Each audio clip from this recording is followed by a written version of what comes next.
آج 8 ذی الحجہ اسلامی تاریخ کے حوالے سے یہ دن اس لیے فراموش نہیں کیا جا سکتا کہ یہ وہ دن تھا جب حسین ابن علی مکہ کی حدود سے جا رہے تھے۔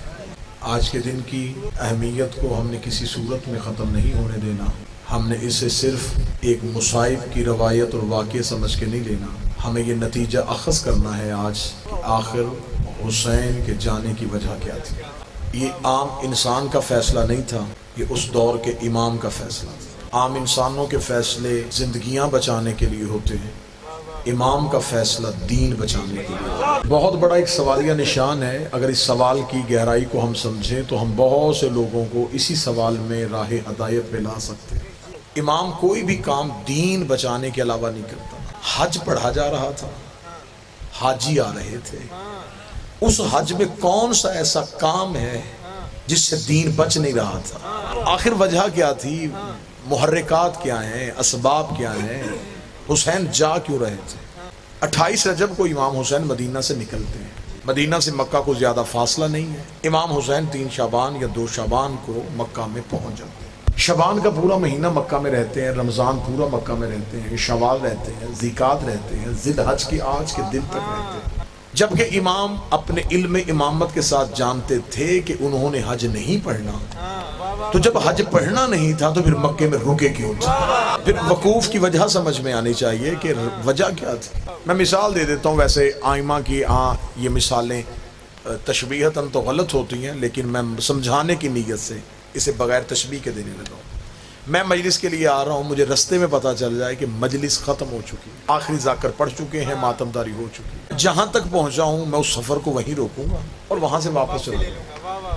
کوئی مجھے کہے کہ چلیں ٹھیک ہے آپ جائیں تو صحیح، تو میں فوراً کہوں گا جس مقصد کے لیے جانا تھا، جب وہ مقصد ہی پورا نہیں ہو سکتا، مجلس ہی تمام ہو گئی ہے، تو میں کیوں جاؤں؟ جب مجھ جیسا کم علم بغیر مقصد کے سفر نہیں کرتا، تو آخر حضرت امام حسین علیہ السلام نے جو سفر کیا ہے، پھر مکہ میں قیام کیا ہے، پھر مسلسل حج کا انتظار کیا ہے، تو پھر حج پڑھا کیوں نہیں؟ یہاں پر ایک جو المیہ ہے میری قوم کے ساتھ کہ کچھ چیزیں غلط العام ہو جاتی ہیں، پھر انہیں صحیح کرنے کی کوئی ضرورت محسوس نہیں کرتا۔ ایک چیز غلط ہو جاتی ہے نا، جب سے مشہور ہو جاتی ہے، پھر کوئی بندہ اسے ٹھیک ہی نہیں کرتا، وہ کہتے بس غلط ہے تو پھر غلط ہی چلنی چاہیے۔